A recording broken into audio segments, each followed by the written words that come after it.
Si on m'avait dit 1er juillet 2025, bien après la finale de Ligue des Champions, que j'allais ressentir ce genre d'émotion pour du football, la nuit, à 3 heures du mat, ce match-là, c'est ceux qui l'ont vécu, ce match en direct le savent. Si vous l'avez pas vécu en direct, je vais vous retranscrire un petit peu le fil du match. Bienvenue sur cette vidéo.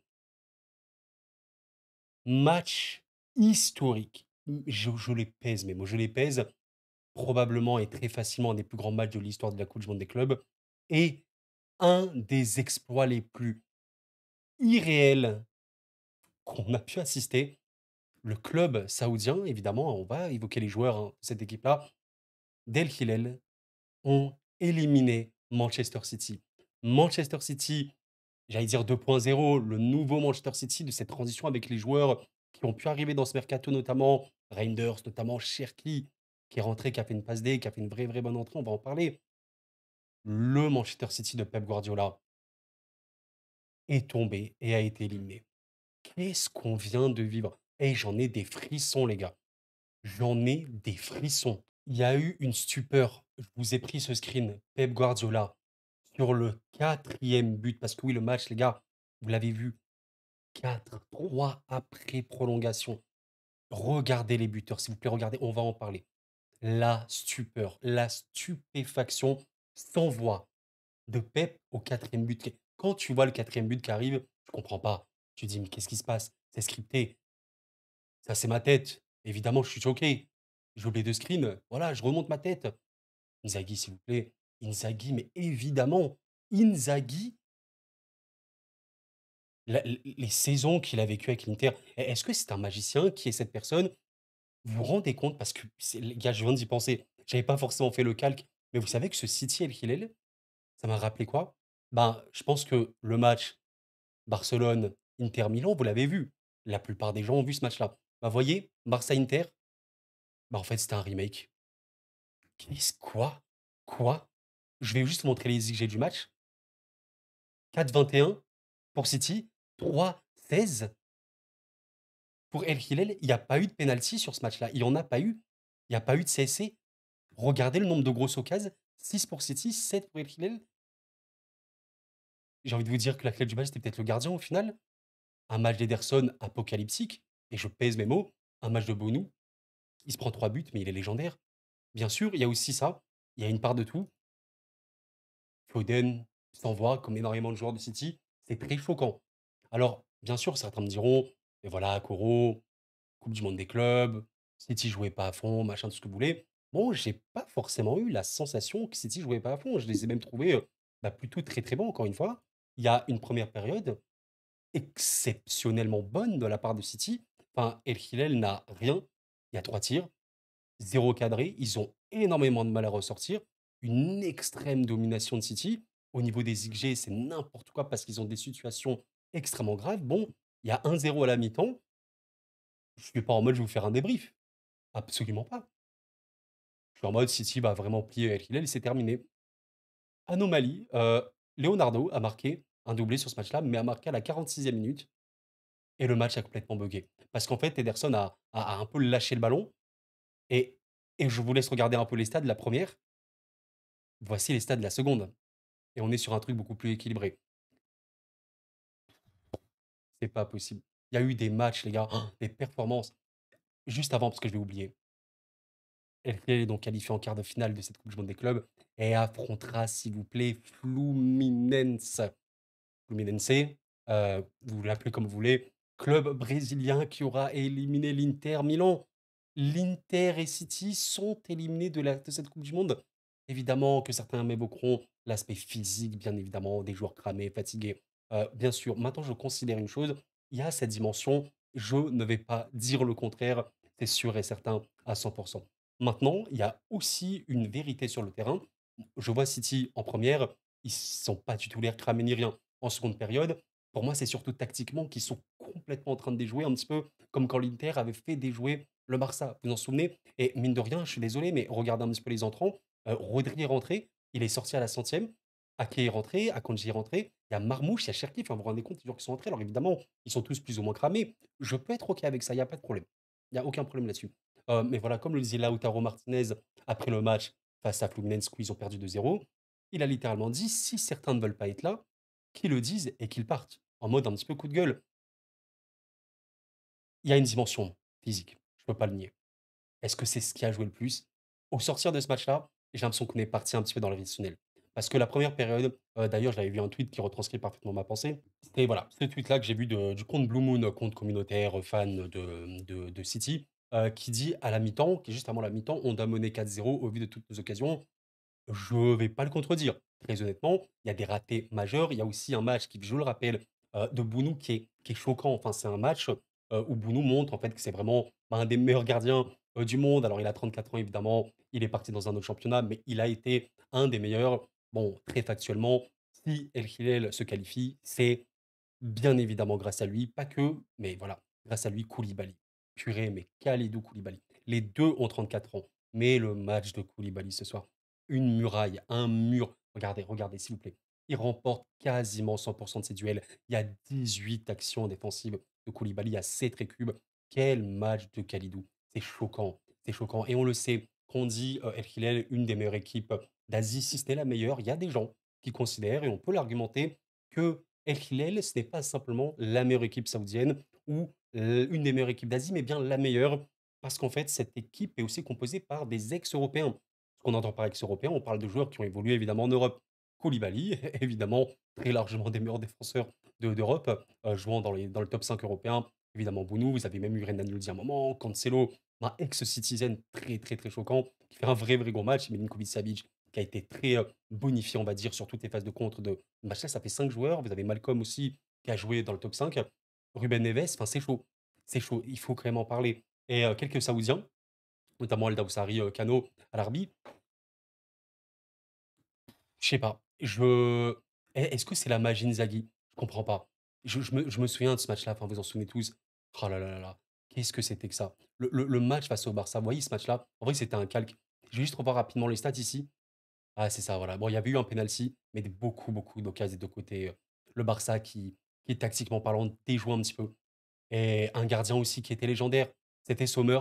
Sommer légendaire face au Barça. Et ben là, c'était Bounou légendaire face à City. C'est un des exploits les plus majeurs que j'ai pu voir, franchement. Et dans cette coupe du monde des clubs, voilà, la coupe du monde des clubs, elle a pas un historique XXL. Heu, et bah, franchement, on peut le dire, les gars. Est-ce que c'est pas l'exploit le plus important de l'histoire de la coupe du monde des clubs? Je ne sais pas. Je ne sais pas, mais avec probablement le Fluminense, Inter qui est arrivé quelques heures avant, mais putain, c'est une folie, quoi. Mais qui aurait cru ça? C'est un truc de malade. C'est beau aussi. Enfin, vous voyez, cette coupe du monde des clubs, elle a, comment vous dire? Elle a beaucoup de critiques, évidemment, pour des raisons qu'on peut comprendre. On en a parlé pas mal de fois sur cette chaîne, notamment, voilà, sur l'aspect surcharge extrême du calendrier, des matchs en plus, voilà, purement et simplement économique, c'est une vérité. Beaucoup n'aiment pas cette compétition pour ça. Le côté positif, si on veut en trouver, d'un point de vue footballistique, c'est la découverte et notamment, l'importance de cette compétition pour des clubs, ben, dont on parle réellement jamais, très factuellement. Enfin, je vous prends, regardez ce match-là. Le match donc qui aura lieu le 4 juillet 2025. Ce match va avoir lieu. Fluminense, El Hilal, entre nous les gars, c'est des clubs dont on parle jamais. Alors, voilà, depuis un peu la révolution saoudienne, on parle beaucoup d'El Hilal, mais globalement, on ne parle jamais en Europe de ces clubs-là. Ben, les supporters d'El Hilal et les supporters notamment de Fluminense, qui sont à fond pour leur club, cette coupe du monde des clubs, c'est un truc ultra important. C'est un truc majeur, je pense, c'est célébrer, mais à fond. Vous voyez, c'est pour ça que notre vision, peut-être, comment vous dire, trop européanisée, trop égocentrée, Europe, top 5, et cetera. Cette vision-là qu'on a, elle n'est probablement, même très, très sûrement pas la même outre-mer, et cetera. Et je pense qu'aujourd'hui, bah, tu vas au Brésil, tu prends les supporters de Fluminense, ils sont comme des malades. C'est, ils pensent qu'à ce match-là, tu vois un petit peu l'idée? Surtout que là, c'est fou parce qu'il y a tellement une possibilité énorme pour un de ces 2 clubs, j'allais dire d'aller en demi, mais peut-être même de gagner cette compétition. On ne sait pas, vu comment c'est improbable, quand tu penses que le vainqueur de ce match-là affrontera le vainqueur de Palmeiras-Chelsea. Mais les gars, à tout moment, on a un Palmeiras Fluminense, 100 Brésil en demi et on aura un club brésilien en finale. Palmeiras, El Hilal, j'en sais rien, mais les gars, qu'est-ce que c'est que ce truc? Et voyez, pour ça, c'est beau. Je pense aux supporters de ces clubs-là, c'est un truc. Je pense que tu viens un truc, voilà, c'est un délire. C'est un délire. Tu te hisses comme ça parmi les meilleures équipes mondiales en éliminant, ben, parmi, mais évidemment, les meilleures équipes européennes. On fait toujours le raccourci. T'es la meilleure équipe européenne, ben, égal, tu es la meilleure équipe du monde. On fait toujours ce raccourci-là. Bah, écoutez, aujourd'hui, il y a des clubs non européens qui ont battu des clubs européens. Bien sûr, tout le contexte physique, saison extrêmement longue, motivation, vous rejoins parfaitement. J'aimerais vous montrer des buts, les gars. Je vous avoue que je les ai même pas screen, ça allait tellement vite à partir de la seconde. Regardez un petit peu. 46e. Il y a eu un temps mort, j'ai pas trop compris. Les 10-15 premières minutes de la seconde période, 46e minute, 52e minute, El Hilal repasse devant. Haaland égalise à la 55e et à la 56e, il y a un penalty sifflé pour El Hilal qui est refusé. Donc, en 10 minutes, il y a eu 3 buts et un penalty refusé. Tout va très très bien. Tout va très très bien. Donc, vous calculez bien la chose. 1-0 City, 1-1, 1-2, donc 2-1 pour El Hilal. Ensuite, égalisation. Ensuite, El Hilal repasse devant. Parce que oui, c'était quoi? 2-2. Ouais, c'est ça, hein. Purée, mais c'était n'importe quoi en fait. C'est ça, 2-2 à la fin du match. Donc, bah oui, c'est ça. En fait, il y a eu 3 buts après prolongation. En vrai, ça me rappelle limite même Manchester United face contre Lyon. 3 buts en prolongation. Koulibaly sur corner. Foden. Donc, Koulibaly qui marque sur corner. Donc, El Hilal repasse une deuxième fois devant. Mais Foden marque juste après une passe. Je vais vous la montrer. C'est là. Passe exceptionnelle de Ryan Cherki. Et Leonardo marque son deuxième. Et El Hilal repasse une troisième fois devant. C'était le but, voilà, de la victoire totale. Il a enlevé son maillot, tout ce que vous voulez. Incroyable. Faut que je vous montre, je suis désolé pour les cuts un peu, ratés et tout les gars, ne vous voulez pas, il est évidemment extrêmement tôt ou tard, vous voyez ça comme vous voulez. Un des buts évidemment dans ce match-là, tous les buts étaient très beaux pour certains. Bon, celui-là, oui, c'est un peu saoulant de se dire que Cherki, il est rentré très tard dans le match. Dans la prolongation, Foden, il est rentré à la 100e minute. Enfin, c'est abusé de se dire que tu avais Cherki et Foden sur le banc. Bon, c'est les choix de Pep, mais à un moment, évidemment, il a été très bloc bas. Ils voulaient maintenir leur avantage. Mais je connais Cherki. Bon, si vous avez suivi Lyon, la Ligue 1, vous le savez très bien, regardez un petit peu cet espace, j'allais dire, qu'il trouve.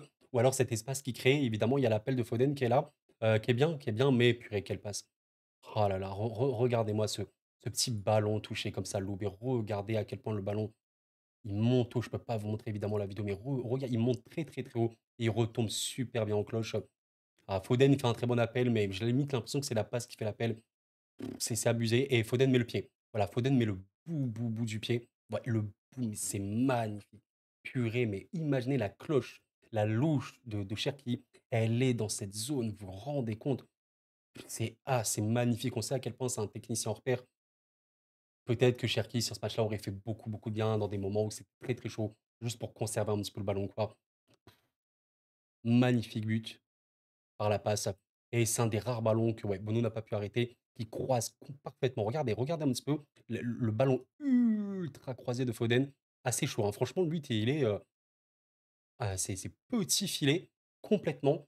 Le ballon de Cherki arrive là, petit filet. Bah, c'est très beau, voilà. Là, la Pep, il est. Là, les gars, c'est 3-3, hein. C'est 3-3 à ce moment-là. 3-3, 104e minute de jeu. Et le dernier but du match, aïe, aïe, aïe, aïe, aïe, celui de Leonardo, le doublé. Alors, ce qui est dingue, c'est que c'est ben, un des rares moments où City n'a pas eu le ballon dans la seconde prolongation. Et regardez un petit peu. Preuve quand même qu'il y a vraiment des actions de classe. Là, c'est Renan Lodi, je pense, qui fait un très bon centre. Alors, la structure de City est calamiteuse défensivement. Sur ce match-là, pour moi, City le perd parce que Bounou est légendaire, numéro un, parce qu'Ederson est éclaté. Je suis désolé. Il fait un arrêt en toute fin de match. Il faut arrêter ça. Il est nul. J'aime pas dire ça d'un joueur, mais il a été extrêmement handicapant dans ce match-là. Vous savez, les gars, on était 3 buts pour El Hilal à un moment. Ederson n'avait pas fait d'arrêt. Il n'avait pas fait d'arrêt. On était en prolongation et Ederson avait fait 0 arrêt. Je sais pas si vous vous rendez compte. Calamiteux. Et la troisième raison, c'est, je te dirais, globalement, sur les phases comme ça de contre ou quoi, c'est complètement déstructuré, désorganisé, un petit peu comme le Barça face à l'Inter qui était trop, trop, trop déséquilibré et ça s'est senti. Et là, voilà, c'est pas possible. Le centre de Lodi, je pense, c'est Lodi, hein, qui file parfaitement. Et en fait, Milinkovic-Savic, qui on sait peut être très, très bon de la tête, eh ben, a réussi parfaitement sa tête. Et ce qui est dingue, c'est qu'en fait, là, je crois que c'est Ryan Aït-Nouri qui, pour moi, a fait son match, hein, côté City. Mais en fait, Marc, regardez un petit peu Leonardo qui n'est pas en jeu. Leonardo n'est pas en jeu. C'est incroyable. C'est le seul arrêt majeur d'Ederson sur le match là, c'est celui-là. 112e minute. Et c'est un arrêt de fou, mais c'est à la 102e minute. Et Bono, il en a fait comme ça. Mais le ballon, il rebondit sur les pieds de Leonardo. Inzaghi exulte, après c'est n'importe quoi. Après tout le monde explose les gars, bon, supporter. Il enlève son maillot. Qu'est-ce qui s'est passé? Je regrette pas. Je regrette pas les gars, je franchement, allez voir un résumé. Allez voir un résumé parce que là, je peux juste vous retranscrire ça comme un fan explosé. Regardez, il y a l'aube qui se lève, laissez tomber. Je suis KO, OK, je suis KO, mais je regrette pas. Un match légendaire dans le contexte. Qu'est-ce qui s'est passé? Je m'en remets pas, vraiment, c'est très chelou. Putain, on vit des trucs comme ça le 1er juillet. Eh mais je sais, ça on aime ce sport les gars, on aime ce sport forcément, mais tellement chaud.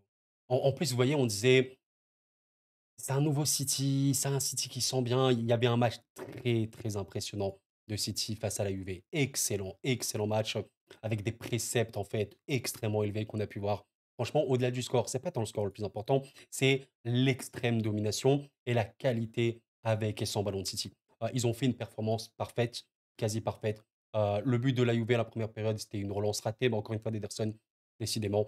Et la seconde, il y avait quasiment rien à dire. Ils étaient excellents. Au sortir de ce match-là, tu es en mode: «OK, City, il y a quand même un truc». Donc c'est fou. C'est fou et en fait, ce qui est fou, c'est que tu sens que c'est un nouveau City quand même, parce qu'il y a des joueurs, voilà, même Rodri qui était remis, c'était super bien, Reinders super, super fort. Voilà, je sais pas s'il y avait eu, ouais, Foden qui est encore entré, il a marqué. Tu sentais Ryan, Aït-Nouri excellent et en fait, ce qui est dingue, c'est que la prolongation de ce match, on l'a vu, bah, c'était la première période. Pareil, le El Hilal n'a ne fait rien, ne peut rien faire et City est large au-dessus. Mais tout a basculé en seconde et en prolongation. Inzaghi effect, I don't know. Yes, my accent English, English accent is very good, yes. You know, c'est un truc de malade. Et on va s'arrêter là, les amis. Merci d'avoir suivi la vidéo en tout cas. Pensez au like, bien sûr. Avant de partir, ça m'aide beaucoup. N'hésitez pas à vous abonner. On parlera de la suite de cette compète et évidemment du football qu'il y aura pour ces prochains temps. Je vous remontre un peu les quarts qu'on a. Fluminense, El Hilal, Palmeiras, Chelsea. Paris SG, Bayern, on verra un petit peu ce qu'il en est. Et le dernier match, bon, à tout moment, on va voir Monterrey Juve, hein. J'en sais rien. À tout moment. Je pense qu'on quand même qu'on aura un petit Real au moins. Après, on verra, mais qu'est-ce que c'est que ce sport? Mamma mia. Les émotions, allez voir un résumé, les gars. Allez voir un résumé vidéo de ce match-là. Euh, il faut le voir. Il faut le voir parce que c'était historique dans le contexte du monde des clubs. Waouh. Je vais vous laisser là, les amis. Prenez soin de vous. C'était Koro et la paix sur vous. Merci à vous.